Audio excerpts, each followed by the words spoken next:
Ruth Calloway pressed her father's branding iron into Whit's chest in front of every soul in Cold River. Not iron, not fire, but words, and those cut deeper and lasted longer. "I never asked for you," she said, her voice carrying across the frozen street, while the deputy's hand closed around Whit's arm. "I never wanted you near my land." James Whitfield did not fight, did not explain. Just looked at her with eyes that held 3 years of unsaid things and let them take him. Before we go any further, please subscribe to our channel and stay with us until the very end of this story. Drop your city in the comments below so we can see how far this tale has traveled. Now, let's go back to where it all began. The first time James Whitfield saw Ruth Calloway, she was pulling a horse out of a frozen creek alone at 4 in the morning and cursing with a fluency that would have made a riverman blush. He had been riding the fence line between his property and hers, 40 acres against her 600 a match, that made no geographic sense except that the land had been cheap and the silence had suited him. He heard the animal before he saw anything, that particular high scream a horse makes when panic has overtaken instinct, and he turned his horse toward the sound without thinking. She already had a rope around the gelding's neck. Already had her boots planted in the ice at the creek's edge, already leaning back with her full weight against a 160-pound animal, fighting the water and fighting her and fighting the cold all at once. She did not look up when he stopped his horse at the bank, did not ask for help, did not acknowledge that another human being had arrived at all. Whit dismounted, took the rope 2 feet behind her grip without a word, and they pulled together. The gelding came out in a terrible lurch that sent them both stumbling backward into the snow, and for a moment all 3 of them just lay there breathing hard in the darkness, while the cold pressed down from every direction. Then Ruth stood up, checked the horse's legs with hands that moved fast and sure, and finally looked at him. "James Whitfield," she said. Not a question. She already knew who he was. Everybody in Cold River knew who he was, and had opinions about it. "Yes, ma'am." "Pinkerton man." "Former." She looked at him the way a person looks at something they cannot yet categorize as threat or nuisance. "You can go back to your property now." He tipped his hat and rode home, and did not see her again for 11 days. The second time was at Nora Hayes's boarding house, which served as the closest thing Cold River had to a gathering place. Whit came in for coffee on a Tuesday morning and found Ruth Calloway at the counter with a piece of paper in her hand and an expression on her face, like a woman doing arithmetic on a burning building. Nora caught his eye from behind the counter and gave him the particular look that meant trouble was present and restraint was advisable. He sat 2 stools down from Ruth, accepted his coffee, and minded his business. 30 days, Ruth said. Not to him, not really to anyone, just putting the words into the air like she needed to hear them out loud to understand them. He's calling the loan in 30 days. Nora refilled her coffee. Harlan Briggs doesn't call loans in 30 days, honey. He calls them in 30 days when he wants the land before the thaw. The loan doesn't come due until August. The loan doesn't come due until August, unless the payment made in October gets reclassified as insufficient due to a penalty clause in the original agreement that nobody told your father about when he signed. Nora's voice was flat with the kind of fury that has lived in a body long enough to become calm. I've seen him do it to 3 ranches in the past 18 months. He finds the clause, he finds the lawyer, he finds the judge. Ruth set the paper down on the counter with the precise, careful movement of someone controlling the urge to do something irreversible with it. My father built that ranch from dirt and will. 26 years. I know. Calloway horses are in every stable from here to Cheyenne. That's not nothing. That's not a business that can be called insufficient. I know that too. Whit drank his coffee, said nothing. But he read the paper when Ruth set it down, because he was sitting close enough, and because old habits do not die just because you want them to, and what he read made something cold and specific settle in his stomach. He had seen documents like this before, had been the one carrying them once, a fact that lived in him like a stone in a boot, always present, never comfortable. He left before Ruth finished her coffee. rode to the county seat that same afternoon, and spent 4 hours in the land records office pulling every transaction Harlan Briggs's company had completed in Powder River County over the past 3 years. He did not tell anyone he was going. Did not tell anyone what he found. Just folded the notes into his coat pocket and rode home and sat at his kitchen table until midnight, looking at patterns that fit together the way a key fits a lock perfectly, unavoidably, deliberately. 3 days later, the first of Ruth's breeding stock disappeared. Not stolen dramatically, not taken in a way that left evidence, just gone. A gate found open that Ruth swore she had latched. Tracks leading toward the north ridge that dissolved into rocky ground where trailing became impossible. 4 horses. The 2 best stallions and 2 mares that represented the core of Callaway breeding line's animals worth more than money, worth the continuation of everything her father had built. Ruth filed a report with Deputy Caleb Ford. Ford wrote it down, looked sympathetic, and said he would look into it. He looked into it for 6 days and found nothing which Whit could have told her would happen if she had asked him, which she had not, because she did not know he was paying attention. He was paying attention. He had been paying attention since he read Briggs's land records, since he understood that the pattern had a next step, and the next step was exactly this: pressure applied at the points that mattered most, slow enough to look like bad luck, fast enough to erode a person's ability to fight back before they fully understood they were in a fight. He found the horses on the second day. Not all 4, 2 of them, the stallions tied in a draw 6 miles north of Callaway land in a canyon that appeared on no public map, but that Whit knew about because 9 years of Pinkerton work had taught him that every county had its geography of convenient disappearances. He returned the horses before dawn, repaired the fence line along the north pasture where the wire had been cut not broken. The difference was in the angle, and no rancher's wire breaks in that particular angle without assistance. He did all of this without leaving a note, without announcing himself, without expecting gratitude. Ruth noticed the repairs 3 days later and did not thank him because she did not know who had done it, and he did not tell her. The second time he found evidence of tampering on her property was a Tuesday evening in early March, when he came across 2 men on horseback at the far edge of her west pasture, moving along the fence line, with the deliberate, unhurried purpose of people who believed themselves unobserved. He recognized the larger one, Wade Stoke Harlan Briggs's particular solution for problems that required a human hand rather than a lawyer's pen. Wade had a reputation in 3 territories that Whit knew in clinical detail from files he had helped compile. He did not confront them. Followed at distance, marked what they touched, documented what he could in the small notebook he carried from old habit. Then, after they rode north, he walked the fence line they had worked and found what they had done: a section of wire loosened just enough that the next hard wind would open a gap sufficient to run horses through, placed at the corner nearest the drop to the creek, where driven animals in darkness would have no good options. He fixed it, said nothing. This went on for 6 weeks. 6 weeks of Whit operating in the margins of Ruth Callaway's awareness, present enough to intercept what he could, invisible enough to keep from becoming the story.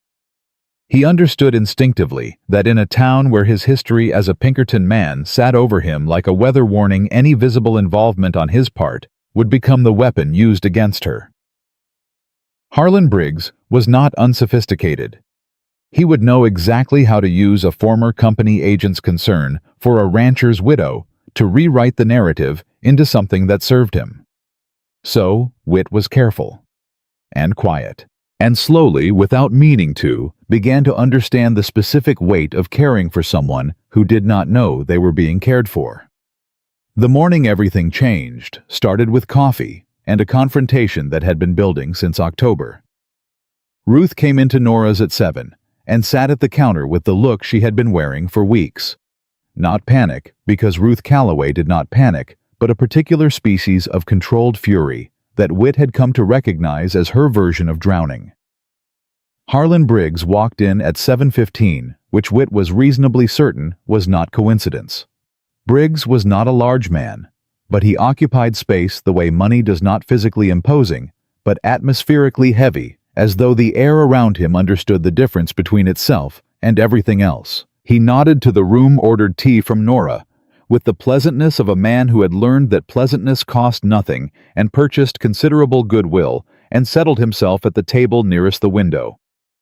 "Miss Calloway," he said. "How fortunate. I was hoping to speak with you." Ruth did not turn around. "I've got nothing to say to you, Mr. Briggs." "That's quite all right. I do the talking on this particular subject." He drew papers from his coat. Briggs was always drawing papers from his coat, which was either theatrical habit or genuine efficiency, and Whit had long since decided it was both. "I've reviewed your payment history, and I'm afraid the penalty clause assessment stands. You have 22 days. My lawyer says the clause is unenforceable. Your lawyer is a good man practicing in a county where I employ 6 others." Briggs's voice held nothing hostile. That was the worst part of him, that he delivered catastrophe in the tone of a man discussing weather. "I want you to understand I take no pleasure in this. Your father was a remarkable man, but sentiment is not a sound basis for financial decision-making. What you're doing," Ruth said, and her voice was very quiet, "is not business. It's robbery with documents instead of guns." "That's quite dramatic." Briggs folded his hands on his teacup. "I'm offering a fair market price for land that is objectively losing value under its current management. Your breeding stock numbers are down because someone has been running them off." A pause.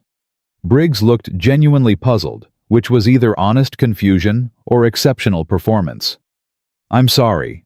Someone has been cutting my fence lines and scattering my horses. Someone has been interfering with my water troughs. Someone—" Ruth stopped, drew a breath through her nose. Whit watched her choose her next words with the same deliberateness she would use selecting a tool. "And I think you know exactly who. Miss Calloway." Briggs's voice carried genuine-sounding concern. "Those are very serious accusations. Do you have evidence?" The question dropped into the room and sat there. Evidence. Whit had evidence. He had 6 weeks of notes in his coat pocket and specific knowledge of what Wade Stoke had done to her west fence and where her 2 stallions had been held and who had held them there. He had enough to walk to Deputy Ford's office and put a case together that Ford would have trouble ignoring. He opened his mouth, and Ruth said, "I don't need evidence. I know what I know." The room shifted. Briggs's expression moved into something that looked like sympathetic regret and was neither. "I understand you're under considerable stress. Losing your father, managing the ranch alone, these financial pressures, it's a great deal for anyone." He stood, left payment for his tea on the table with precise courtesy. "My offer stands at the original price through the end of the month. After that, the foreclosure process has its own momentum, I'm afraid. I'd hate to see it come to that." He left. The room exhaled. Nora put both hands on the counter and looked at Ruth with the expression of a woman who had watched this particular play before and knew how it ended. "Honey, don't. He's going to take it. He is not going to take it." Ruth's voice was flat and final and cracked just slightly at the last word. The one crack, and then it was smooth again. "My father did not spend 26 years building something for Harlan Briggs to put a hotel on." Whit set down his coffee, said carefully, "Miss Calloway." She looked at him. It was the direct look of a woman who has learned to assess threats quickly and then assess them again from different angles. "Mr. Whitfield, I'd like to show you something." The words came out before he had fully decided to say them. He watched her decide whether to refuse, could see the refusal forming the particular angle of her jaw when she was about to use her independence as a wall rather than a door, and he pushed past it gently. "Not on your property. Not anything that requires your trust beyond 10 minutes of your time. I have information about Briggs that you need to hear. That's all." A silence. Then, "What kind of information?" "The kind that explains why your fence lines keep failing in exactly the same 4 locations." Ruth went very still. "How do you know which locations?" "Because I've been watching them." He held her eyes. "I should have come to you sooner. I wasn't certain how it would be received, and I let that uncertainty cost you time. I'm sorry for that." The apology surprised her. He could tell because it was the first moment in the conversation where she had no immediate response assembled and ready. People didn't apologize to Ruth Calloway as a rule. They explained themselves. They defended themselves. They told her what she needed and what she ought to do. Nobody said, "I'm sorry I let that cost you time." She looked at him for a long moment. Outside the cold river Main Street went about its ordinary morning business horses and boots and the particular percussion of a frontier town that does not stop moving because two people are sitting in a boarding house changing the direction of everything. 10 minutes, Ruth said. They sat in the corner booth for an hour and 40 minutes.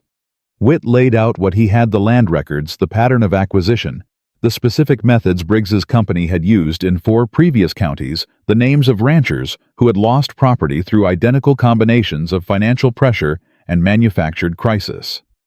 He showed her the fence line notes, told her about Wade Stoke without elaboration, just facts, just dates and locations, the way he had been trained to present evidence before he had learned that evidence wasn't what his employers had wanted. Ruth listened without interrupting. This was its own kind of revelation. He had half expected defiance deflection, the reflexive resistance he had seen her deploy with everyone else. But Ruth Calloway, when confronted with specific information rather than opinions, was an exceptionally precise listener.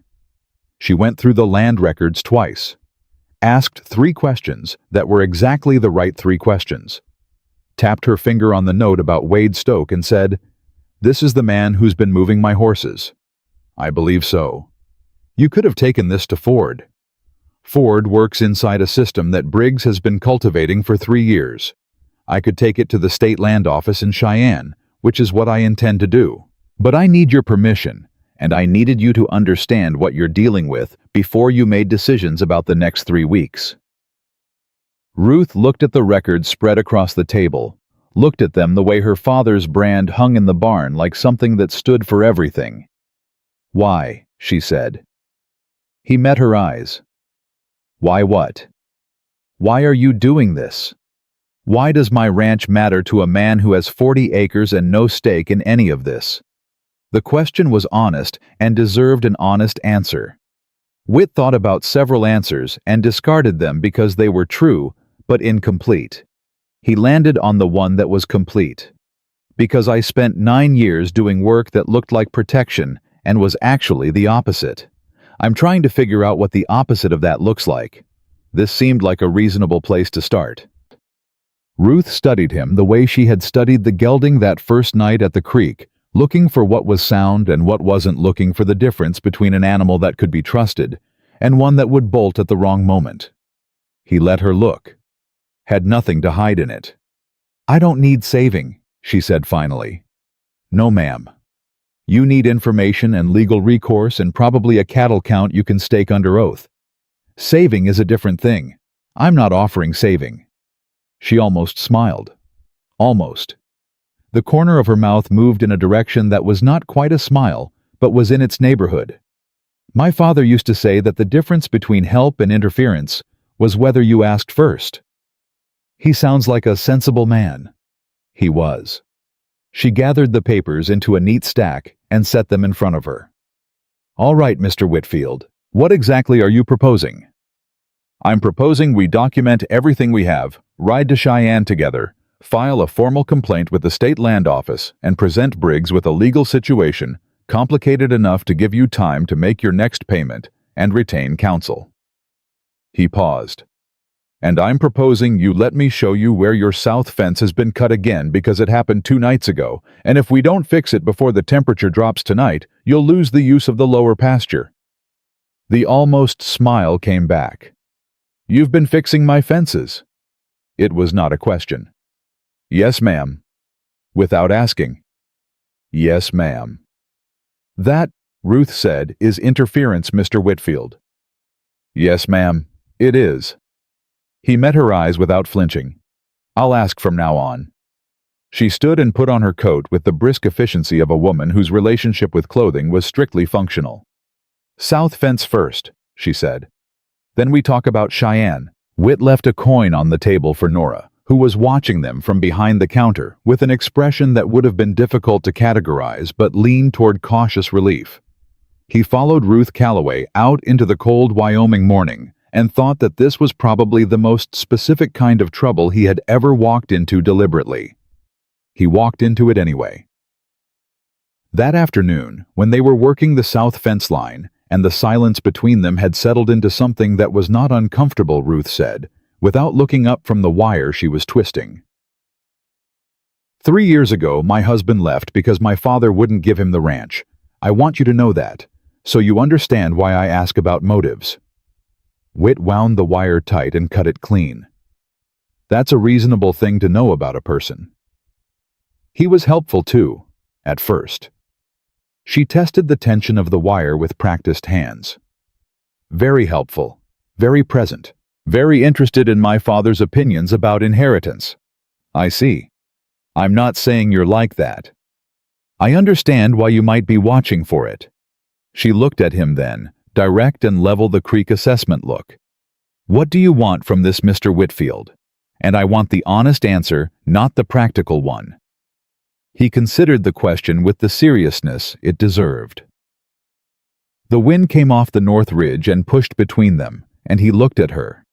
Really looked, not the peripheral watching he had been doing for 6 weeks, but direct, honest attention, and said, I want Harlan Briggs to fail. I want to see a system like the one I used to work for meet something it cannot buy or frighten or outlast. And I want... He paused, made a decision. I want to be someone who stands on the right side of something for once, without it being complicated. Ruth held his gaze. Then she nodded once, the small, precise nod of a person who has received a sufficient answer. She turned back to the fence. South section's done, she said. We'll start on the east corner tomorrow. We, he noticed.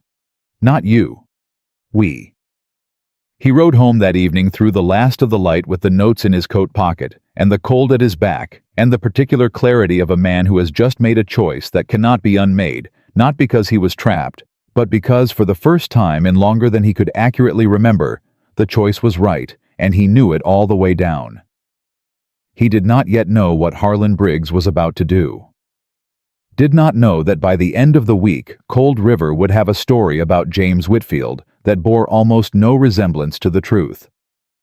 Did not know that Ruth Calloway's willingness to say we would be tested against everything that story cost her, and him and the valley they were both trying to save. What he knew was the fence was fixed. What he knew was she had said tomorrow. What he knew was that for the first time since he had left Pinkerton and come to this 40 acres of cold Wyoming ground, looking for something he could not name, he felt the weight of himself as exactly the right size for the space he occupied. That feeling would not survive the week. But on that particular evening, riding home through the last of the light, it was enough. The trouble with Harlan Briggs was that he was patient in the way that rivers are patient, not still, not passive, but moving always in the direction that gravity and time had already determined, wearing down whatever stood in the way, not through violence, but through persistence, and the slow, reliable weight of money. Whit understood this about him on a Thursday, 4 days after the fence line conversation, when he rode into Cold River for supplies, and found the atmosphere of the town subtly altered in the way that atmospheres alter when a story has been moving through them. People looked at him a half-second longer than necessary. Conversations paused at a particular frequency. Nora's expression, when he came through her door, held something careful and prepared that had not been there before. "Sit down," she said, which was not her usual greeting. He sat. She poured his coffee and kept her voice low, which in Nora's case meant serious. "Briggs has been talking. Not directly, you know how he talks, never directly, but through the right people, in the right rooms. He's been telling folks that you were Pinkerton for 9 years, which everybody already knew, but he's been adding to it. Saying you specialized in land acquisition cases. Saying the company you worked for had interests in Powder River County, going back to 1882. She set the pot down. Saying it seems awfully convenient that a former land acquisition agent retired to 40 acres right next door to the most valuable unacquired property in the valley. Whit wrapped both hands around his coffee cup. Felt the specific cold of recognition, not surprise, because he had been waiting for this move, had known it was coming the moment he sat across from Ruth in this same booth and laid his notes on the table. But knowing a thing was coming and receiving it were two separate experiences. "What are people saying back?" he asked. "Mixed. The folks who've known you 2 years say it sounds like Briggs making trouble. The folks who didn't know you before this winter are asking questions." Nora looked at him steadily. "And Ruth? Has she heard it?" Agnes Tillman told her yesterday morning. I don't know what Ruth said back because Agnes wouldn't say, which means Ruth said something Agnes didn't want to repeat. Whit drank his coffee. Thought about Ruth at the fence line saying my husband was helpful too at first. Thought about the specific shape of a wound that fits perfectly against a specific fear. Briggs had not found that story by accident. Someone had told him about Theodore Marsh. Someone had handed him the one thing most likely to make Ruth Calloway's Independence Wall go back up before she had finished deciding to take it down. He paid for the coffee and walked out. Ruth was at the forge when he rode into Calloway land. He could hear it before he saw her, the particular rhythm of hammer on iron that her father had taught her and she had made her own. The forge was in the working barn, and she did not look up when he came through the door, which told him everything about what she already knew and had decided about it. He waited. She finished the shoe she was working, quenched it, set it on the rack with the others, and finally turned. Her face was composed in the way faces are composed when considerable effort has been applied to making them so. "You should have told me," she said. "Yes." "That you worked land acquisition. That the company you worked for had interests here." "Yes. I should have led with that. Instead, you led with my fence lines and my horses and my father's name." Her voice was not loud. Loud would have been easier. "You made me trust you before I had the information I needed to decide whether to trust you." That's true. He did not qualify it. Did not explain that he had left Pinkerton over exactly this kind of situation, did not list the 9 years of things he had refused to do and the one final refusal that had ended his employment. None of that was relevant to her point, and her point was correct. "I should have told you everything from the beginning. The fact that I didn't was self-protective, and it cost you the ability to make a fully informed choice. I'm sorry." She studied him. The forge ticked in the cooling silence. "Give me one reason," she said, "why this isn't exactly what Briggs is saying it is." "I can't give you one reason that you'd have to take on faith. I can give you specifics." He reached into his coat and produced the full set of notes. Not the edited version he had shown her at Nora's, but everything, including the 2 pages at the back that documented his own former company's historical interest in Powder River County land, and the internal memo he had kept against regulations from a case file he had refused to close in the way his supervisor had required. "This is the memo that got me fired. Read the date, read the location, read the name of the property it concerns." Ruth took the papers. Read them with the same precise attention she had given the land records. When she reached the memo, she went still in a particular way. This property. My former employer wanted it as a railroad staging depot. I was assigned to facilitate the acquisition. The previous owners were a family named Greer, who had lived there 4 years. He kept his voice level.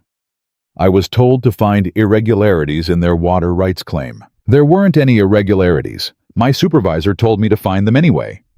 And I wrote a report stating that the Greer family's water rights were completely valid and their claim was sound, and I submitted it through official channels where it could not be suppressed without a paper trail. Then I resigned. He paused. The Greers kept their property for 2 more years before a different agent found a different angle. But they kept it 2 more years and had time to sell at fair market value instead of being foreclosed on. It wasn't enough. It was what I could do. Ruth set the papers down on the workbench, looked at her hands, looked at the row of finished horseshoes on the rack with the focus of a woman thinking about something that has nothing to do with horseshoes. Theo told me I was the reason he left, she said. Said I was proud and cold and impossible to love. Said any man who tried to get close to me would hit that same wall eventually. She picked up a horseshoe, turned it in her hands. I believed him for longer than I should have. It's easier to believe you're the problem than to believe the person you trusted made you into the problem on purpose. Whit said nothing, understood that she was not finished. Now you're telling me Briggs found that story somewhere. Found the specific story that would make me most likely to push you away. She set the shoe down. That makes me angry in a way I don't have good words for. It should. At him. Yes. And at myself a little, for almost letting it work. She looked at him directly. I'm telling you this so you understand I know what almost happened. And so you understand that I need you to be completely honest with me going forward about everything. Your history, your motives, what you know, and when you knew it. All of it. Because I cannot afford to be someone who gets used again, and I will not be. Understood. If I find out you've hidden something else, you won't. She held his eyes for a long moment. Then she nodded.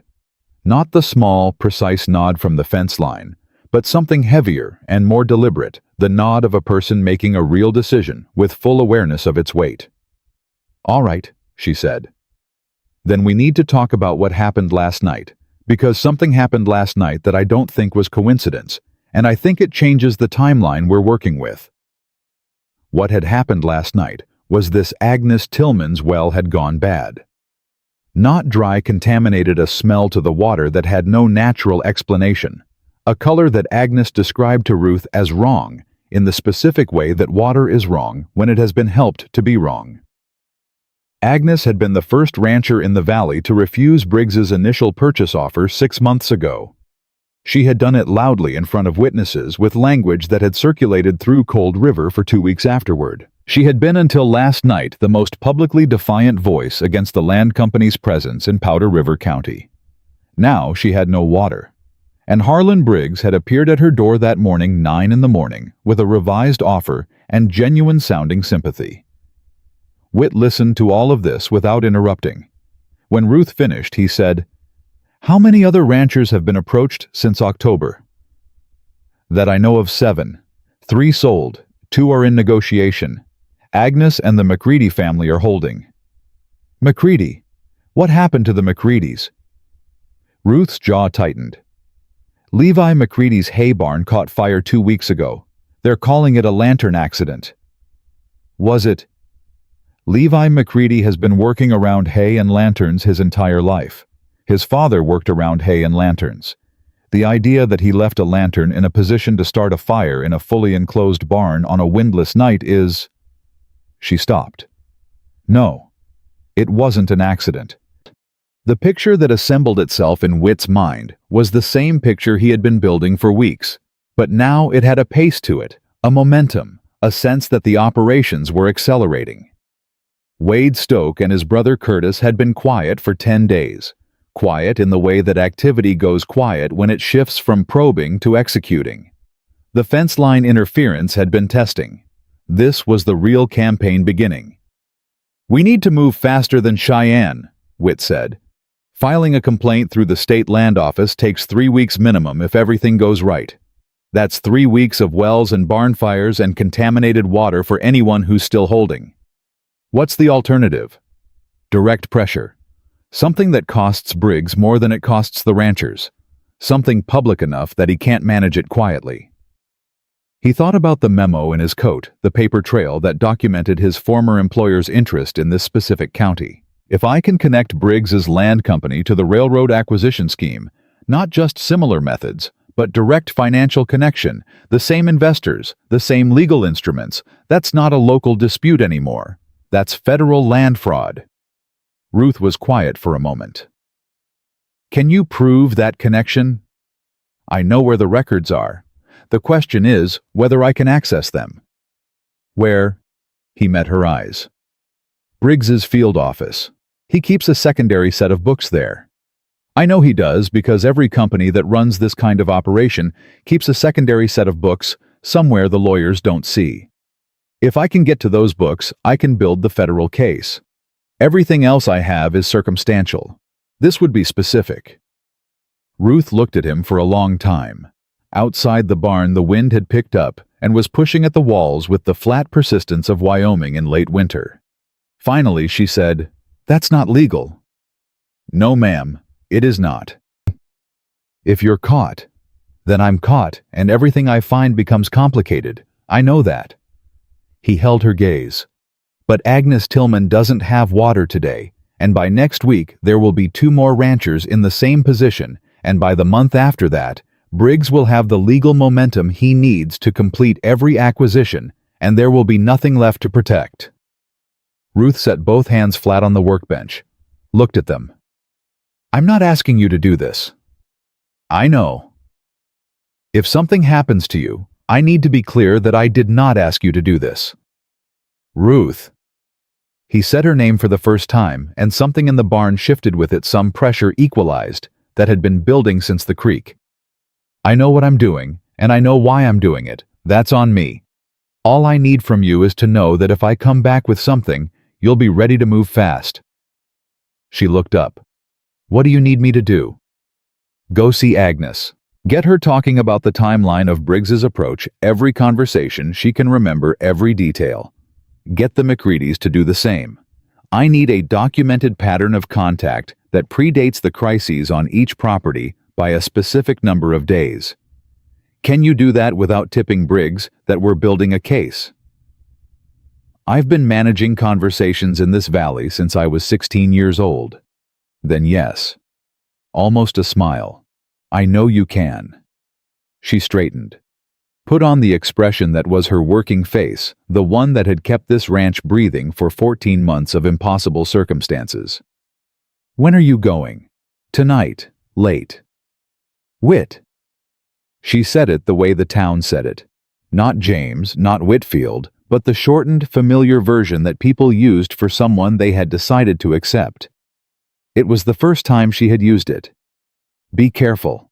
He tipped his hat, rode out before the feeling that the word careful sent through him could become anything he'd have to account for.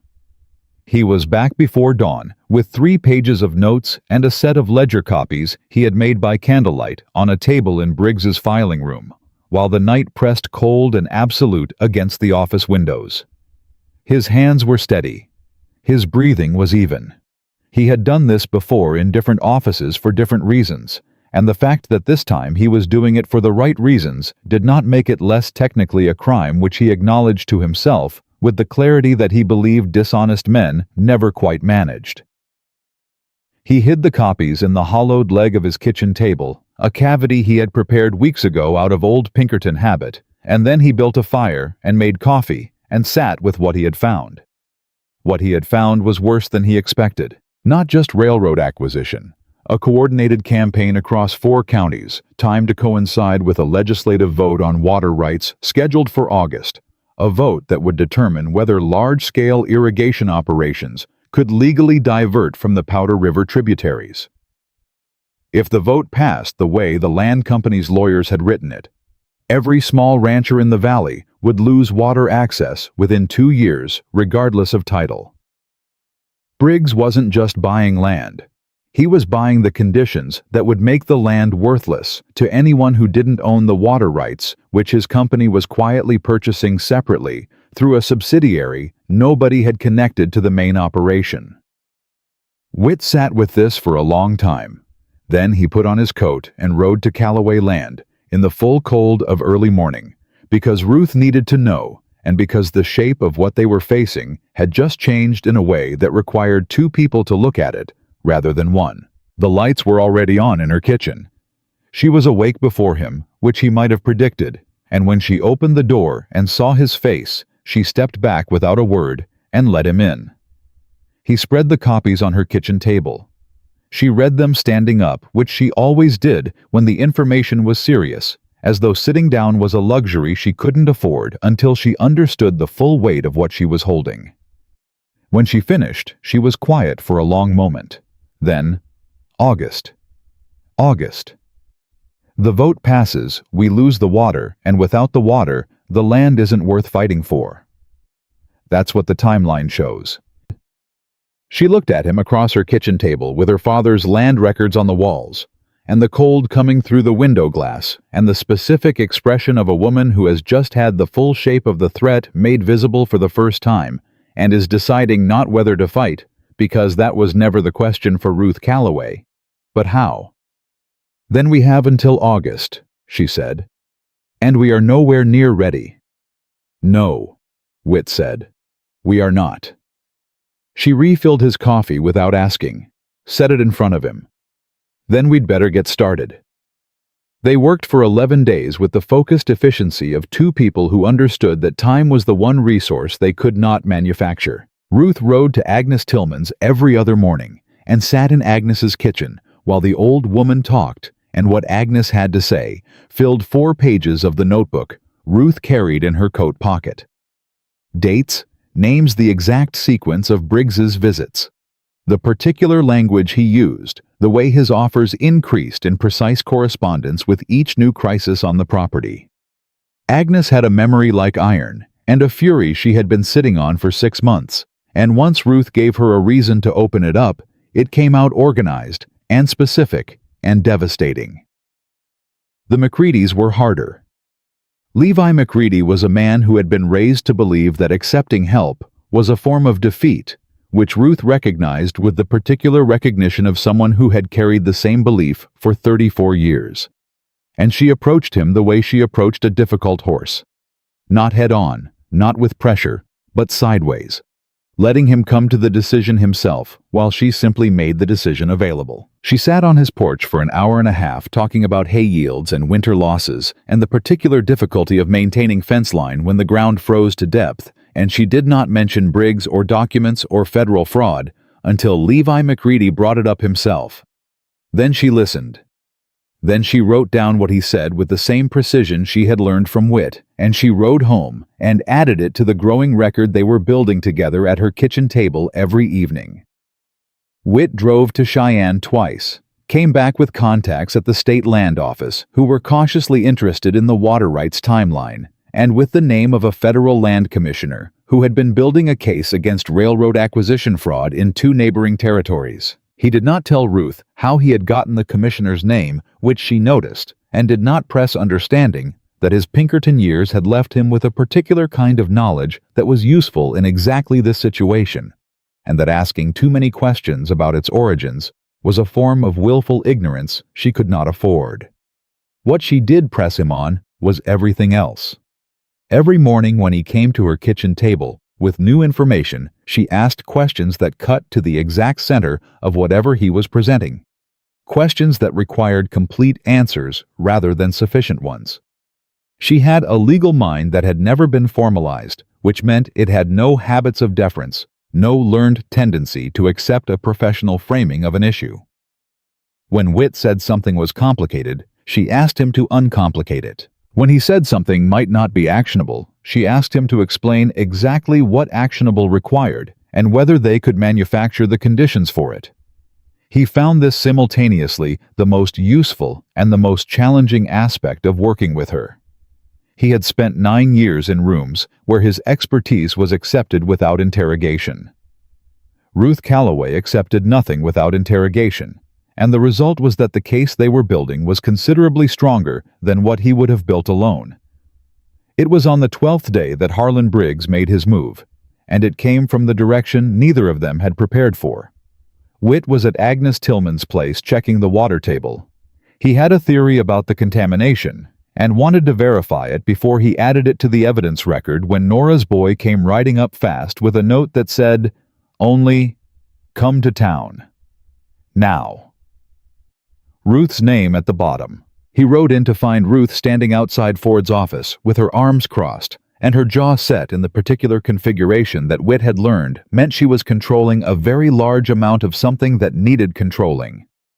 Deputy Ford was in the doorway, looking uncomfortable in the specific way of a man being asked to do something he knows is wrong but cannot identify a procedural objection to.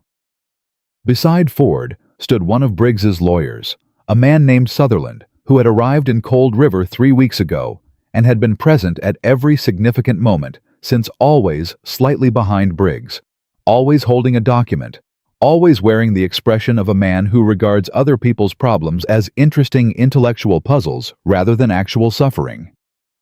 "Mr. Whitfield," Sutherland said. "Good. We were just discussing you." "I'd prefer to discuss me with you then." Whit looked at Ford. "Caleb, what's this about?" Ford shifted his weight. "There's been a complaint filed regarding your property." "What kind of complaint?" Sutherland produced a document. Of course he produced a document. "Mr. Briggs's company holds an easement right along the northern boundary of your 40 acres established in the original 1879 land grant.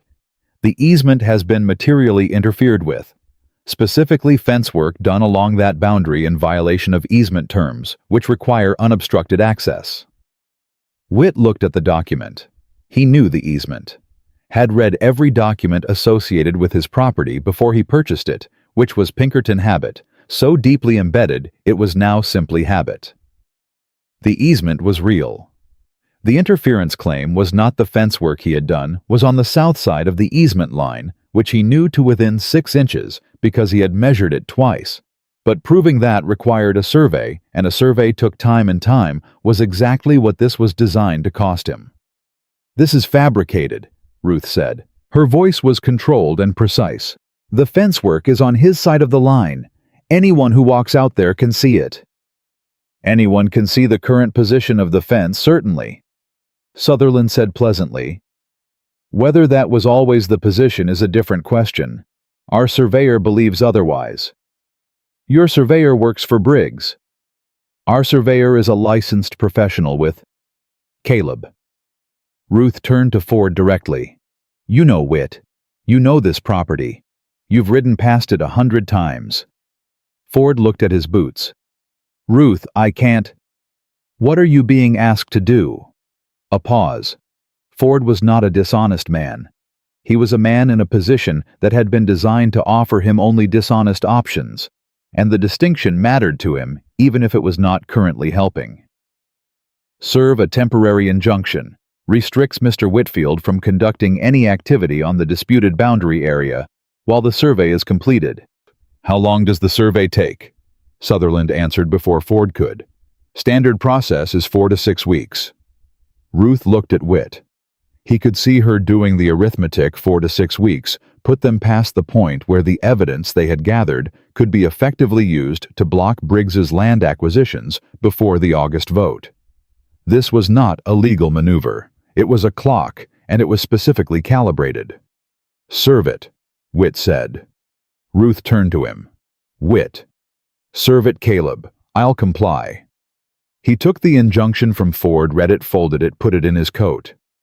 "But while you're here, I'd like to file my own complaint regarding the contamination of Agnes Tillman's well, which I believe was deliberate and which I can document with specific evidence of causation." Sutherland's pleasant expression did not change, but something behind it recalibrated. "That's a serious accusation. It's a serious crime."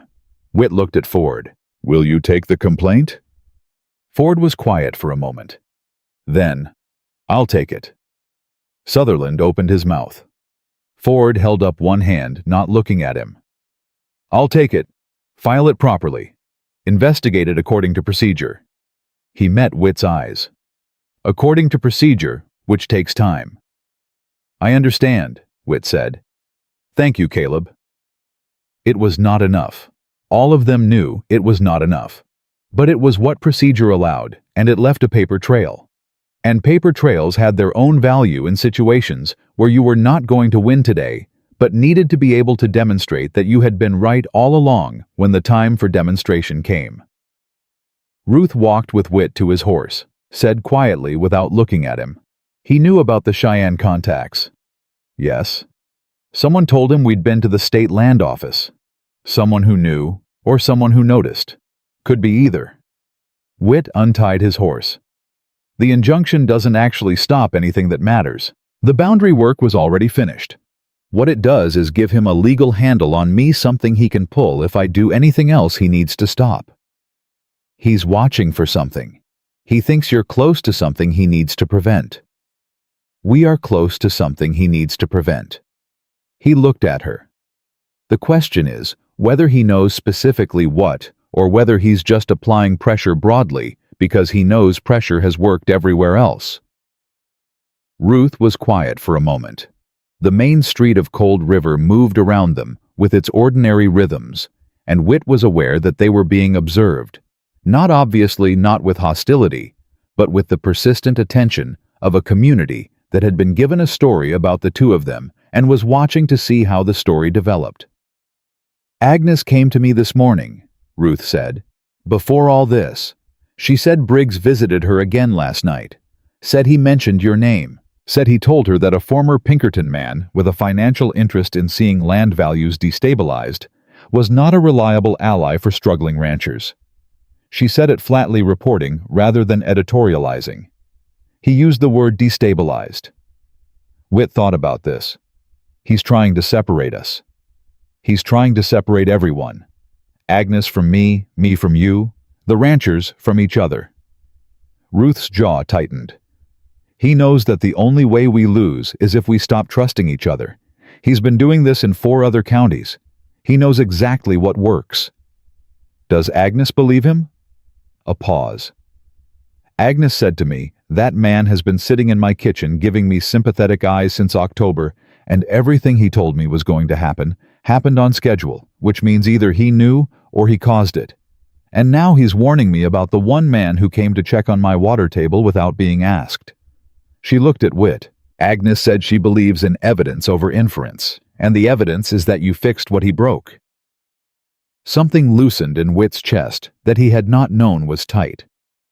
She's a sensible woman. She is. Not everyone in this valley is going to get there the same way, though. He knew what she was telling him. Knew that the 7 ranchers Briggs had been working on were not all Agnes Tillman, that some of them were frightened enough and desperate enough to find Briggs's narrative about a Pinkerton opportunist more believable than a story requiring them to believe in systematic fraud. Fear chooses the explanation that promises the shortest path to safety, and Briggs had spent months building an explanation that pointed directly at Whit Whitfield. Tonight, Whit said, I need you to bring the documentation to Agnes's place for safekeeping. Not your ranch, not mine. Ruth looked at him sharply. Why? Because Briggs just showed me the shape of his next move, and the shape of it suggests he's going to look for the evidence we've gathered before he makes it. He kept his voice level. I went into his office, Ruth. He either knows that, or he suspects it strongly enough to act on the suspicion. The copies I made are the most dangerous things in this valley right now, and they need to not be in a location he can connect to either of us. She absorbed this. And if he's watching Agnes's property, then we put it somewhere he'd never think to look. He paused. Your forge. Ruth blinked. My forge. There's a cavity under the stone foundation. I noticed it the second day I worked with you out there. Put the documents in a tin seal. It set it in the cavity. It's on your property, but it's not a location anyone searches first. She looked at him for a moment, with an expression that was not quite surprise and not quite admiration, but occupied the space between them. You notice a great deal. Old habit. I'm beginning to understand, she said, that your old habits are considerably more useful than your old employer deserved. He would have responded, but the sound of a horse coming fast down the main street pulled both their heads around, and the rider was Levi McCready, coming in from the south with a face that said something had happened that was not going to make the afternoon simpler. Levi pulled up hard beside them, breathing almost as fast as his horse. Ruth, there's a man at Agnes's place. Not Briggs, one of his men, the big one with the scar on his chin. Wade Stoke. Whit's jaw tightened. What's he doing? Standing on her porch having what Agnes described as a polite conversation, except Agnes sent her grandson for me because she said a polite conversation with that man at that hour felt like a threat wearing a suit. Levi looked at Whit directly, with the slightly effortful directness of a man who has decided to trust someone and is committing to the decision. She asked for you specifically, said if James Whitfield could be there inside an hour, she'd feel considerably better. They rode out together, the three of them, and Whit registered in some quiet part of his mind that Levi McReady asking for him by name was a thing that had not been available a week ago and was available now, which meant the work Ruth had done on those porch conversations had accomplished something that no amount of documentation could replace.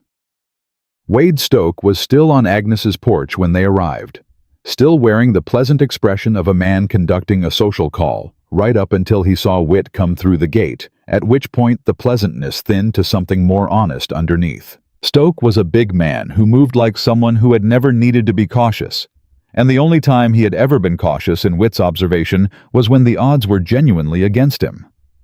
"Mr. Whitfield," Stoke said, "heard you were in some legal trouble." "Heard you were in Agnes Tillman's water supply," Whit said. "Turns out we both heard interesting things." Stoke's jaw moved. "That's a serious thing to say." "Come inside and say it where there's documentation, then."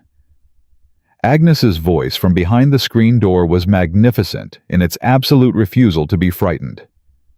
"All of you. I just made coffee, and I'm not interested in standing on my porch while men have a conversation about my property, like I'm not present." They went inside. Stoke did not, which told Whit everything about what Stoke's visit had actually been: a warning delivery, not a conversation, and warnings do not require witnesses or documentation, or an 80-year-old woman looking you directly in the face while you gave them. After Stoke's horse disappeared down the road, Agnes poured coffee for all of them and sat at the head of her table, the way she had sat at the head of everything in her life, not as though she owned the room, but as though the room had the good sense to organize itself around her. She looked at Whit and Ruth and Levi in turn. "He told me," Agnes said, "that people who make trouble for legitimate business operations sometimes find their trouble comes back to them in ways they didn't anticipate." She set her coffee cup down with a click that served as punctuation. He said it politely, which is the kind of thing that only sounds polite because of how clearly you can hear the impolite version underneath it. "Agnes," Ruth said, "are you all right?" "I'm furious, which is considerably better than frightened." Agnes looked at Whit. "You have something on him. He wouldn't send Wade Stoke to my porch at 3 in the afternoon unless you had something real. So I want to know what it is, and I want to know how I can help you use it, because I am 81 years old, and I have lived on this land since before that man's company existed, and I will not be managed by a polite voice delivering impolite messages to my porch." Whit looked at Ruth. Ruth looked at him. Something passed between them that was not words and did not need to be. Then he opened his coat and laid the copied ledger pages on Agnes Tillman's kitchen table and began to explain exactly what they showed and exactly what it was going to take to stop the man who had sent Wade Stoke to her door. Agnes listened without interrupting, which in Whit's experience was what people did when they were genuinely taking in information rather than preparing their response to it. When he finished, she was quiet for a long moment. Then she said, "My grandson is a printer's apprentice in Cheyenne. He can be back here in 2 days with a man who knows how to get documents to the territorial newspaper." Ruth sat forward. "Agnes, newspapers," Agnes said, "do not require survey periods of 4 to 6 weeks, and they are considerably harder to serve injunctions on than individual citizens." She looked at Whit steadily. "You've been trying to do this through official channels, young man. Official channels can be purchased. Can Harlan Briggs purchase the territorial press?" Whit thought about it. "Not quickly enough." Then, Agnes folded her hands on the table. "That's where we go next." Agnes's grandson was named Peter Tillman, and he arrived back from Cheyenne 38 hours after Agnes sent for him, not 2 days, because Peter Tillman had inherited his grandmother's relationship with time, which was to say, he treated deadlines as moral commitments rather than estimates. He brought with him a man named Garrison Cross, who was the territorial correspondent for the Wyoming Advocate, and who had the specific appearance of someone who had spent 20 years being told that stories he believed were not important enough to print, and had developed a quality of attention and response that was almost aggressive in its focus. Cross sat at Agnes's kitchen table for 4 hours, going through the documentation, with a thoroughness that reminded Whit of Ruth not accepting framing, asking for specifics. Pushing on every point where the evidence required inference rather than direct reading. He asked Whit about the Pinkerton history with a directness that was almost rude, and would have been entirely rude except that Whit understood it was exactly the question any good editor would ask, because any good editor would see immediately that a former company man presenting evidence against a company operation was a story with a liability built into its center. "Print it anyway," Whit said. "Print the Pinkerton history. Print all of it, what I did, why I left the memo. If you try to protect me from the conflict of interest angle, Briggs's lawyers will find it and use it to discredit everything else. If you print it yourself, there's nothing left to find." Cross looked at him over the documents. "You understand that puts you personally in a considerably less favorable position." "I understand that protecting my position is not the point." Cross looked at Ruth. Ruth said nothing, which was its own form of answer, and Cross accepted it and went back to the documents. By the time he left on the morning of the third day, he had what he called the skeleton of the most significant land fraud story printed in Wyoming since territorial incorporation, and he had a 2-week deadline for verification and legal review before publication. 2 weeks was not nothing. 2 weeks was enough time for Harlan Briggs to complete 3 more acquisitions and contaminate 2 more wells, and have Wade Stoke deliver polite messages to every porch in the valley. But it was also enough time to file the federal complaint that Whit had been building toward now that the documentation was out of his hands, and therefore past the reach of whatever Briggs was planning to do about it. They filed the federal complaint on a Thursday through the Land Commissioner's office in Cheyenne, with copies sent simultaneously to the Territorial Governor's office and the U.S. Marshal's District Headquarters. Whit had written it over 5 nights at Ruth's kitchen table, while she read and corrected and pushed on the language, until every sentence said exactly what it meant, and nothing it did not mean. The final document was 31 pages. It named Briggs, his company, the subsidiary holding the water rights, Wade and Curtis Stoke, by name, with specific dates and specific acts, and it included the memo from Whit's Pinkerton file as Exhibit 1. Ruth signed it alongside Whit as a co-complainant. Agnes Tillman signed it. Levi McReady signed it.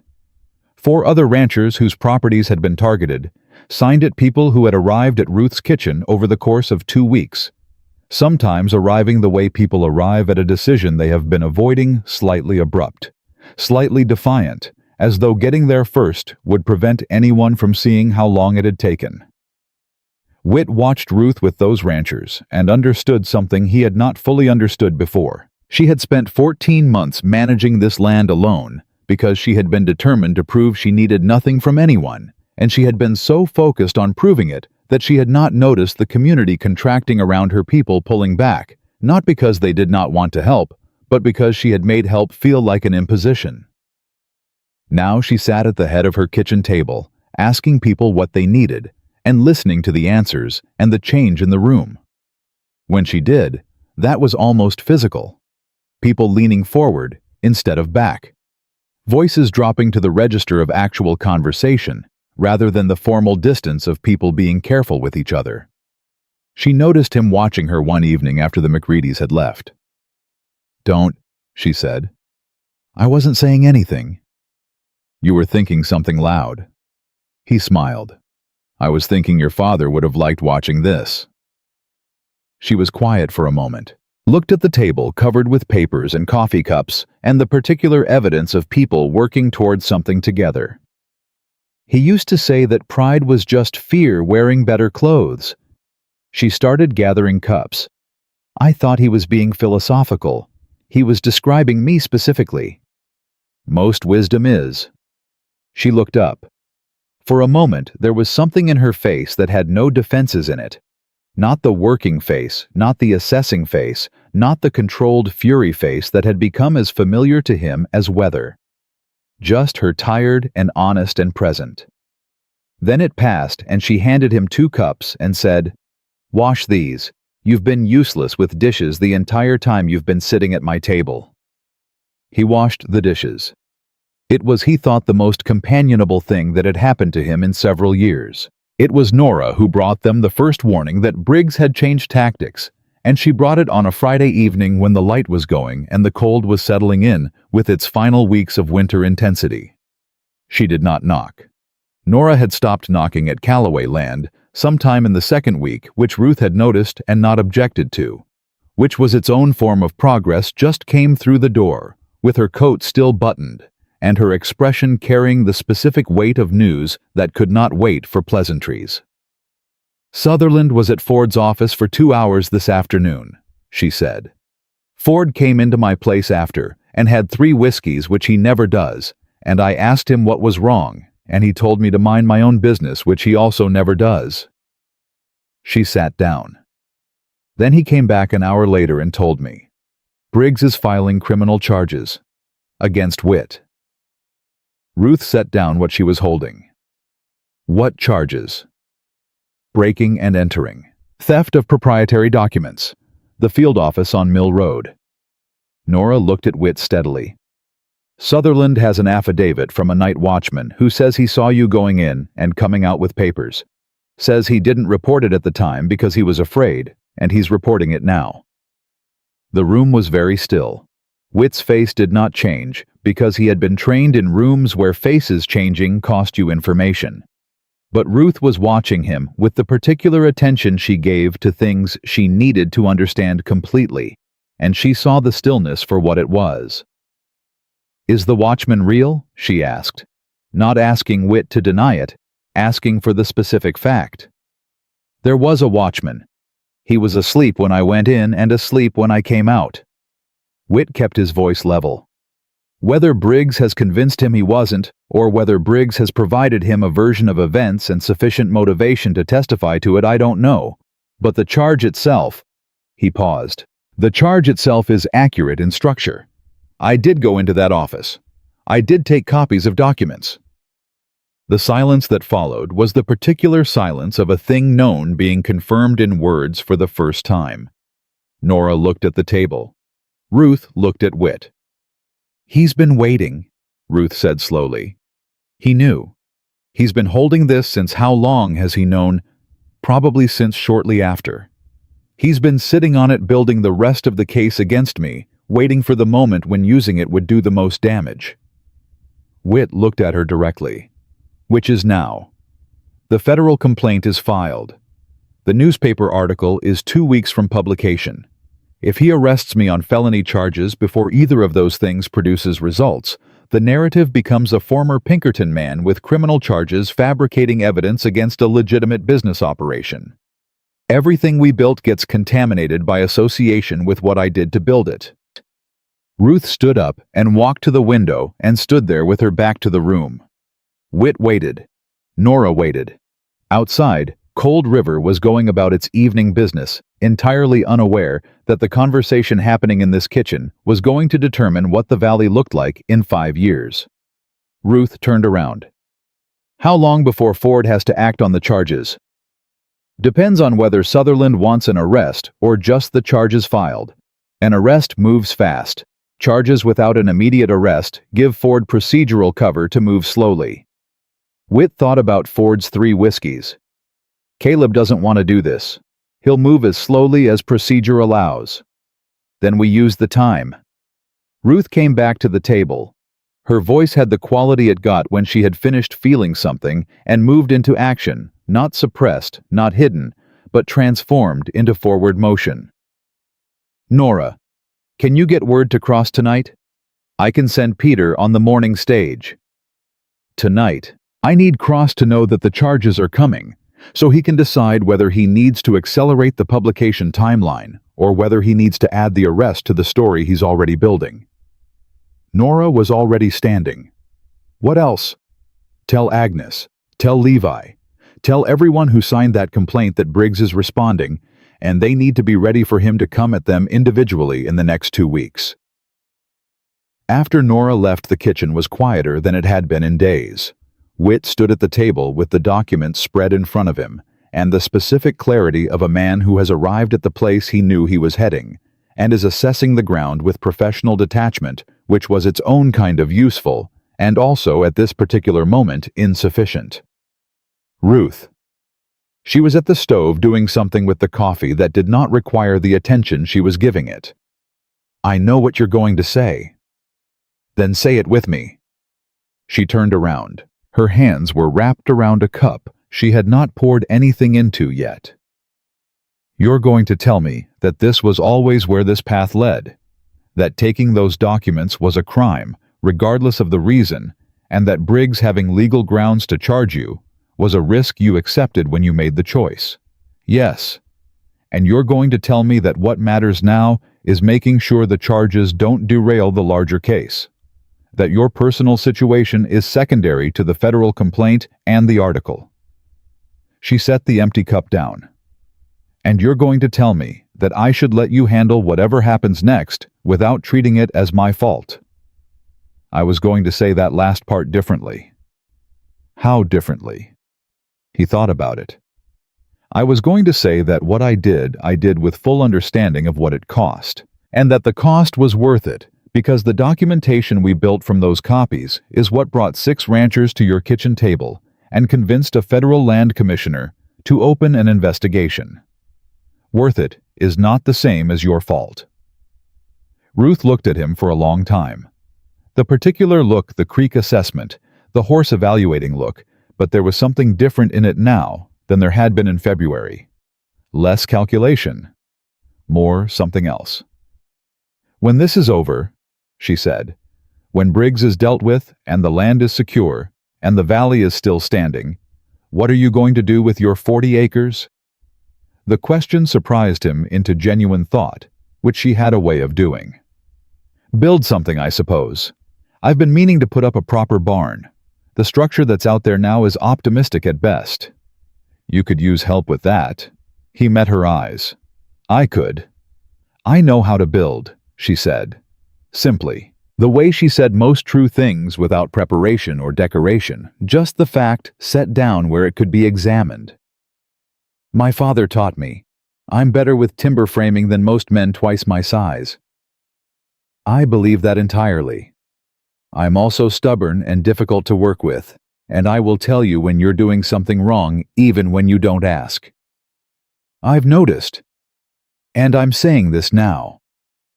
She continued, her voice holding very still in the way it held still when she was being careful with something that mattered, "so that it's on record before whatever Briggs does next. Before you get arrested, or I get another polite threat, or something happens that makes either of us feel like we have to be careful with the wrong things." She held his gaze. "I'm saying it now because my husband left because I couldn't say it. Because I held everything so tight trying to survive that I forgot there were things worth saying out loud, even when the timing was bad." Whit was very still. The kind of still that was not control, but its opposite. Not managing a reaction, but simply being present in the room where a true thing had just been said. "Ruth, you don't have to. I've been watching over this ranch since October," he said, "because I told myself it was about the fraud and the evidence and doing something right for once. And those things are true." He looked at her directly, the way she had taught him to, by example, just the facts set down where it could be examined. "But I was also out on that fence line at 4 in the morning in January because you were out there. That's also true." She nodded once, the heavy, deliberate nod. Then, "All right. All right." "Don't make it a bigger moment than it is," she said, and the corner of her mouth moved in the direction that was not quite a smile, but was its close neighbor. "We still have significant problems." The significant problems arrived on a Saturday, and they arrived all at once in the way that Briggs operated when he had decided to stop being patient, which was to say comprehensively and from multiple directions simultaneously. Wade Stoke appeared at the McCready property at 7 in the morning with 3 men Whit had not seen before and a document that Levi McCready described when he arrived at Callaway Land 40 minutes later on a horse he had ridden harder than the horse deserved, as an eviction notice tied to a penalty clause in a grazing rights agreement that Levi swore he had never signed. At 8:30, Sutherland filed the criminal charges against Witt at Ford's office, which Ford sent word of through Nora's boy, and the word included the information that Sutherland had included a flight risk assessment that would require Witt to surrender his horse and firearms pending arraignment. At 9, a man Witt recognized as one of Briggs's water engineers appeared at Agnes Tillman's property, claiming to represent the county health office and demanding access to conduct a mandatory inspection of her water supply, an inspection that Agnes refused with a precision and volume that could be heard from the road.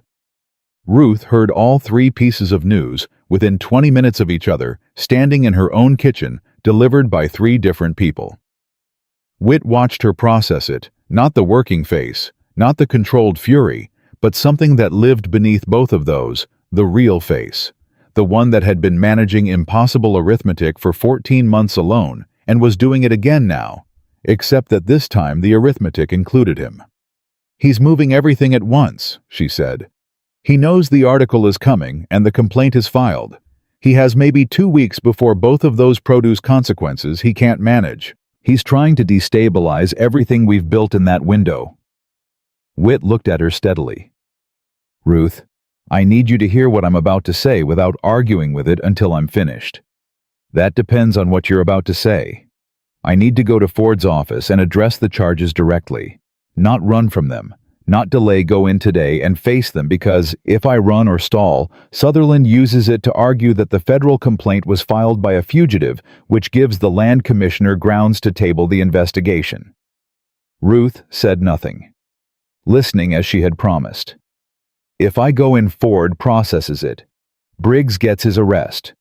And then he's used his hold card, and the charges are part of the public record, which means Cross can include them in the article, alongside the full context, which makes them considerably less useful to Briggs than they are right now as a threat." He paused. "And while I'm dealing with Ford, you need to get to McCready and Agnes and keep them from making any decisions about Briggs's documents or demands until we have legal counsel in place." "I can do that."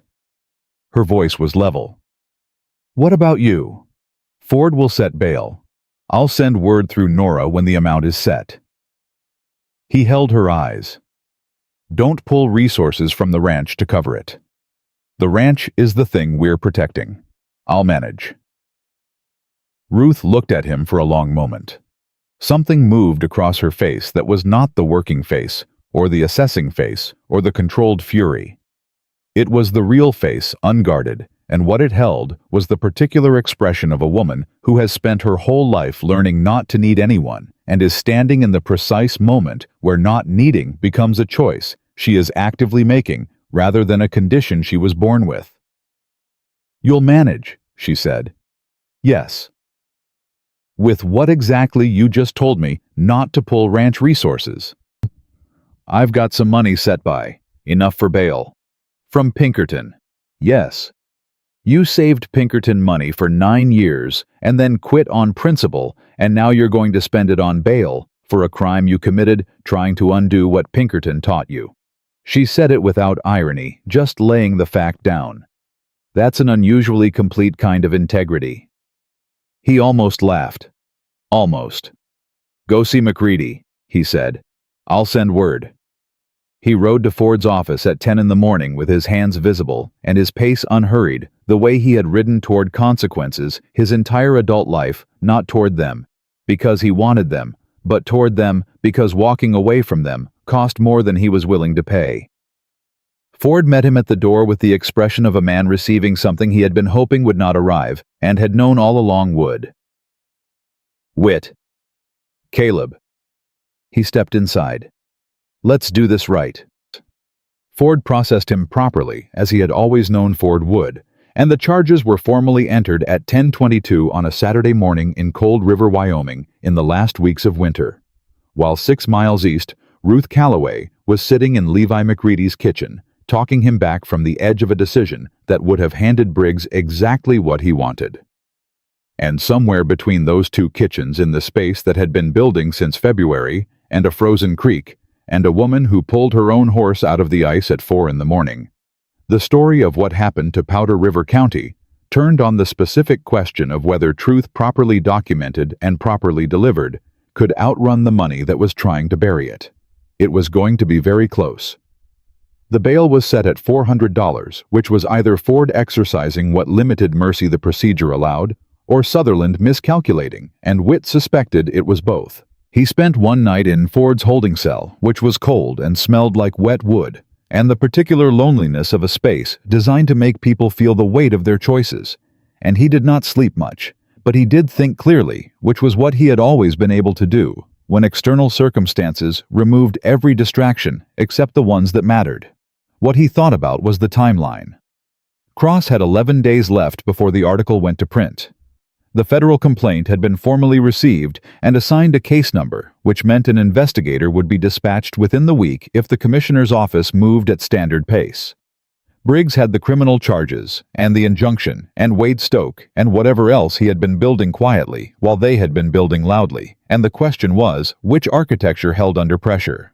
He thought about Ruth. Not strategically, just thought about her, the way you think about something that has become the fixed point. Your reasoning returns to regardless of where it starts. He thought about her saying, "I'm saying it now because my husband left because I couldn't," and the particular courage it took to say that, and the fact that she had said it before the arrest, rather than after, which meant it was not consolation or desperation, but a genuine choosing made with clear eyes and full information. He thought that he had spent 9 years being useful to people who did not deserve his usefulness, and it had taken him 2 years of Wyoming silence and one woman pulling a horse out of a frozen creek to understand that usefulness directed at the right thing felt entirely different in the body than usefulness directed at the wrong one. Nora brought the bail money at 8 in the morning, which meant someone had been moving before dawn, and she set it on Ford's desk with the brisk efficiency of a woman making a statement rather than just a payment. "Ruth's at McCready's," she said while Ford counted it. "Agnes is holding. The other 4 ranchers who signed the complaint are holding. Nobody has accepted any new offers from Briggs or spoken to Sutherland without counsel present." "How?" Witt asked. "Ruth talked to them. All of them. Last night after she left McCready's, she rode to every property that signed that complaint and sat in 5 kitchens in 4 hours." Nora did not try to contain what was in her voice when she said it. "I don't know exactly what she said. Agnes said she was persuasive in the specific way your father's daughter is persuasive when she has decided the thing she is asking for is right." Ford pushed the receipt across the desk without comment. His face held the expression of a man who had made his peace with the shape of his situation, which was that he was a decent person inside an institution that was being leaned on by money and decency. Inside that situation looked like doing the procedurally correct thing and not one step more in either direction. "You're out," Ford said. "Arraignment is 2 weeks out. Don't leave the county." "I won't." Ford looked at him for a moment. "Witt, off the record." "All right." "Sutherland came back yesterday afternoon while you were in the cell. Asked me to add a charge. Intimidation of witnesses, specifically Agnes Tillman, claiming that your visit to her property with McCready and Miss Calloway constituted a coordinated effort to pressure a potential witness against you." Ford's jaw moved. "I told him that a potential witness against a defendant is not a category that exists at the point of initial charges, that Agnes Tillman is a complainant in the federal case, not a witness in the local one, and that his request was procedurally incoherent." Witt said nothing. Waited. "He told me," Ford continued slowly and carefully, "that my continued employment as deputy was contingent on my being useful to the county's economic interests, and that his employer had significant influence over the appointment process for the sheriff position that comes open in November." Ford straightened the papers on his desk with the deliberateness of a man organizing his conscience as much as his workspace. "I told him that was an interesting thing to say to a law officer and I'd be writing it down." "Did you write it down?" "In triplicate. 1 copy to the county records. 1 copy to my personal files." Ford met his eyes. 1 copy sent to the territorial governor's office this morning via Peter Tillman who was already heading to Cheyenne and seemed reliable. Whit extended his hand. Ford shook it. Neither of them made more of the moment than it was, which was the right instinct.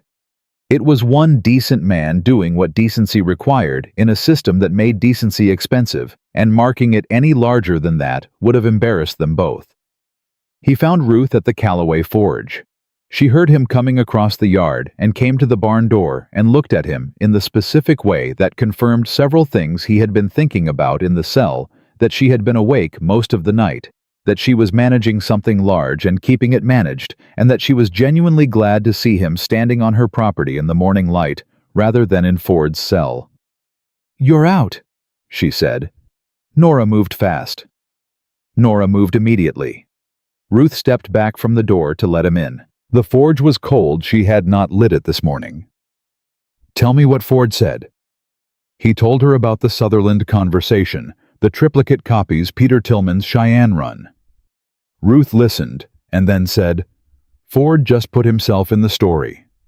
"Yes. Briggs is going to come at him." "Probably. But Briggs coming at a county deputy for documenting an attempted bribe is a different problem than Briggs buying influence quietly. That's a problem with witnesses and paper." Ruth was quiet for a moment. Then, "Cross sent word this morning. He's moving the publication date up to 8 days. Said the arrest accelerated his editorial board's decision. They want the story before the arraignment, not after." 8 days. Whit thought about the federal investigator, the Cheyenne timeline, the complaints piling up from all directions. 8 days was still close, but close was different from impossible. And for the first time since October, the shape of what was possible had more in it than it had the day before. "There's something else," Ruth said. She picked up a letter from the workbench. "This came this morning. Delivered by hand, not post. No signature." He took it. Read it again.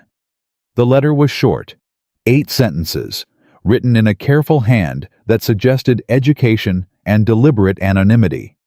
The writer identified themselves only as someone employed by Briggs's legal team in a bookkeeping capacity.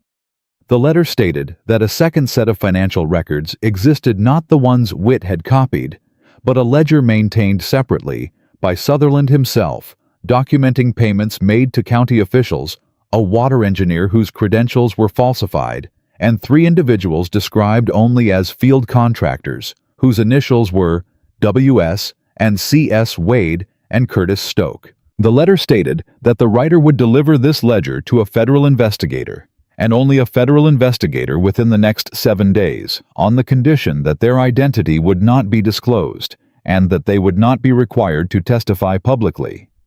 The letter asked for a single confirmation that this condition could be guaranteed delivered to a post office box in Cheyenne. Whit read it a third time. Then he set it down and thought about it the way he had been trained to think about information that arrived at the exact moment you needed it, with gratitude and with caution in equal and competing measure, because things that arrived exactly when you needed them were either genuine providence or very well-designed traps, and distinguishing between the two required everything you had. "What do you think?" Ruth asked. She was watching him with the full attention she gave to his silences as readily as his words, which he had noticed weeks ago, and which still struck him as a form of respect he had not encountered often enough to take for granted. "I think someone inside Briggs's operation has been watching the same pattern we've been watching and has decided the ship is going down and would prefer to be on the right side of it before it does." He looked at her. "I also think Briggs is capable of constructing exactly this kind of approach if he thought it would get me to take an action that could be framed as evidence tampering or witness contact. So we verify before we respond." "We verify before we respond." Specifically, he thought about it. "I need to get this to Cross and to Sarah Chen at the Federal Commissioner's office simultaneously, without either of them knowing about the other until they've both read it independently. If they draw the same conclusion about its authenticity, we respond." "Can you get to Cheyenne and back in 2 days?" "Not with the county restriction on my movement." He met her eyes. "But you can." She took this in without hesitation the way she took most things he said that required her to act rather than deliberate. Write out what I need to say to Cross, and what I need to say to Chen. Separate messages, nothing that connects them. I'll leave at noon. Ruth. He paused. Briggs will know you've gone. Briggs already knows everything 24 hours after it happens. That hasn't stopped us yet. She began pulling her coat from the hook beside the door. Write the messages. I'll pack. She left at noon. Whit spent the afternoon at Agnes's. Not because anything required him there, but because Agnes Tillman's kitchen had become the de facto center of what they had built, the place where information arrived and was processed and sent back out, and he wanted to be where the information came, rather than sitting in his own empty house, constructing scenarios in a vacuum. Agnes fed him lunch without asking if he was hungry. This was one of the things about Agnes. She operated on the assumption that people needed feeding and warmth, and were often too foolish or too proud to say so, and she treated this assumption as axiomatic rather than optional. Whit had a theory that Agnes Tillman had kept more people alive through sheer practical generosity than any doctor in Powder River County, and he thought it more and more each time he sat at her table. She'll be all right, Agnes said, when the silence had gone on long enough that its subject was clear without naming it. I know. She's been riding alone to Cheyenne since she was 19. Elias used to send her for the breeding paperwork when she could barely see over the wagon seat. Agnes poured him more coffee. The difference now is, she's not riding away from something. She's riding toward it. She sat down across from him. You understand what that means for her? I think so. It means she's made a decision. Agnes looked at him steadily. Ruth Calloway doesn't make decisions quickly. She makes them once when she's certain, and then she doesn't revisit them. It's the same quality that made her hold this ranch through 14 months that would have broken most people, and the same quality that made her hold everyone at arm's length for those same 14 months. Agnes set her cup down. She rode to Cheyenne for you, just so you're clear about what that is. Whit was clear about what it was. He had been clear about it since she had said, I'm saying this now before whatever happens next. I know, he said. Good. Agnes folded her hands. Don't waste it. Ruth came back on the second evening, 46 hours after she left, with the confirmation they had needed, and something additional that neither of them had anticipated. Cross and Chen had read the anonymous letter independently, and had reached the same conclusion, genuine with the specific markers of an insider who understood the legal exposure they were accepting and was managing it carefully. Chen had gone further. She had cross-referenced the post office box with known addresses in Briggs's network, and traced it to a woman named Margaret Holt, who was listed as a bookkeeper for Sutherland's legal practice. Margaret Holt had been employed by Sutherland for 3 years. She had a brother who owned 50 acres in the north end of Powder River County. 50 acres that Briggs's company had been trying to acquire for 8 months through the same pattern of manufactured pressure applied to every other property in the valley. She's protecting her brother's land, Ruth said. She was still in her riding coat, not yet unwound from the road. She has access to everything, and she's been watching it happen, and she's been waiting for someone to get far enough that her information would matter, rather than just get her fired. Chen's moving on it tonight, Whit said. She's sending a federal marshal to meet Holt before Sutherland opens his office in the morning. Cross is publishing in 4 days. He moved it up again. Ruth finally took off her coat, sat down at the table. Her face held the particular exhaustion of someone who has been running on determination and has arrived at the place where the determination can briefly rest.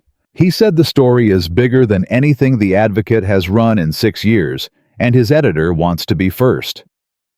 Whit looked at her across the table. You did well. I did what needed doing. She looked back at him. How's Agnes? Fed me twice and delivered 2 pieces of unsolicited wisdom. Only 2. She must be saving her strength. He smiled. She smiled back, the full smile this time, not the corner of the mouth almost version, but the real one, the one he had seen exactly 4 times in 3 months, and that every time hit him with the specific force of something rare being present. What happened over the next 4 days happened fast, which was the nature of things that had been building slowly for a long time. The actual breaking came quickly. Margaret Holt met the federal marshal at 5 in the morning and handed over a ledger that documented 41 payments to county officials, 7 falsified engineering certifications, and a detailed record of every instruction Harlan Briggs had given to Wade and Curtis Stoke, including specific dates and specific acts that matched the timeline of every crisis in Powder River County going back to October. Chen arrested Briggs on a Thursday. She arrested Sutherland 20 minutes later. Wade and Curtis Stoke were apprehended by federal marshals on the road north, apparently heading for the territorial border, which suggested that someone in Briggs's organization had better information about the arrest timeline than they should have had, but this was a secondary problem compared to the primary one being resolved. The Wyoming Advocate published on Friday. The story ran 8 columns on the front page and continued inside, and it included the full account of the fraud, the water rights scheme, the legislative manipulation, and the specific history of every ranch in the valley that had been targeted. It included Witt's Pinkerton history and the memo exactly as he had told Cross to print it without protective framing. It included Caleb Ford's documented account of Sutherland's bribery attempt. It included statements from Agnes Levi McCready and 4 other ranchers whose names and stories were in print for the first time, which was its own form of justice. The criminal charges against Witt were dismissed with prejudice on the following Monday on the grounds that the evidence supporting them had been generated by the same operation, now facing 41 counts of federal fraud. The injunction on his property boundary was vacated by a judge in Cheyenne, who also in the same session froze every pending land acquisition in Briggs's portfolio, pending the outcome of the federal case. Margaret Holt's brother kept his 50 acres. Agnes Tillman's well was restored by the same engineering firm under federal supervision that had contaminated it at Briggs's company's expense. The McCready barn had already been rebuilt. The valley's ranchers had done it in 2 days the week before the arrest, arriving with lumber and tools, and the particular energy of people who had been frightened into isolation and were choosing deliberately and with full awareness of the choice to stop being isolated. Ruth watched the barn going up from her fence line with an expression that Witt could not have described precisely, but recognized as the face a person makes when they see proof of something they had stopped believing was possible. He stood beside her. Neither of them said anything for a long time.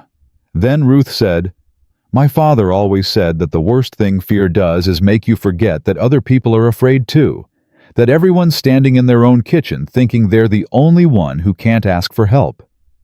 He was a wise man. He was also wrong about some things. He thought independence was the highest virtue. She watched Levi McCready hand timber to a man 3 properties over, who he had barely spoken to 6 months ago. "I think it's just a tool, a useful tool badly applied that I mistook for my whole character." Witt looked at her. The afternoon was cold and clear, the kind of Wyoming afternoon that was honest about itself, everything visible and nothing soft. "You're not giving yourself sufficient credit for what it took to change." "I'm giving myself exactly the right amount." She looked back at him. "Which is to say, enough to be accurate and not enough to be satisfied. I've got a lot of barn building left to do, figuratively. And literally. And literally." The almost smile, then the full version. "You mentioned needing help with yours. The structure is genuinely optimistic. I know, I've seen it." She turned from the fence line to face him directly with the full direct attention she gave to things she had decided about completely. "I'm not good at this, Witt. I want you to know that going in. I'm not easy, and I'm not predictable, and I will work alongside you right up until the moment I feel managed, and then I will become a significant problem. I'm a former Pinkerton agent with a criminal record, and a 40-acre ranch with an optimistic barn. I'm not in a position to require easy." She laughed. It was a short, real, uncalculated sound, and it surprised them both. And in the surprise of it, something that had been careful between them for 3 months became simply true, without requiring any further management. "All right," Ruth said. "Then we build the barn." They broke ground on it in April, the week the federal case produced its first guilty plea, Curtis Stoke taking a deal that implicated Briggs in specific acts of property destruction, adding years to a sentence that was already measuring in decades. By the time the frame was up, Briggs himself had entered a plea agreement that required him to transfer every fraudulently acquired property back to its original owners at fair market value, to fund the restoration of every contaminated well, and to testify fully against the railroad company executives who had directed the entire operation from offices in Chicago that had never once set eyes on the land they had been trying to steal. Margaret Holt was given a formal commendation by the Federal Land Commissioner's office, which she received by mail because she had moved to Denver and started a bookkeeping practice of her own, and she wrote a brief note of thanks to Ruth and Whit that said only, "I'm glad someone was far enough along that it mattered." The barn went up solid and square and built to outlast several generations, which was the only standard Ruth applied to anything she constructed. Whit worked beside her through every stage of it and found that she had been entirely accurate on all counts. She was not easy, she was not predictable, and the 2 times she felt him moving toward managing rather than partnering, she communicated this in terms that were unambiguous and slightly educational. He adjusted. She noticed that he adjusted and did not say anything about it, which was also its own form of communication. Caleb Ford was elected sheriff in November, by a margin that suggested the valley had taken note of what integrity looked like in a tight spot and had decided to reward it. He accepted the office with the same slightly burdened conscientiousness he had brought to the deputy position, and on the morning of his swearing in, he stopped by Callaway Land and shook Whit's hand and told Ruth that her father would have been proud, which made her look at the middle distance for a moment with an expression that she did not try to manage. The water rights vote in August went the other way.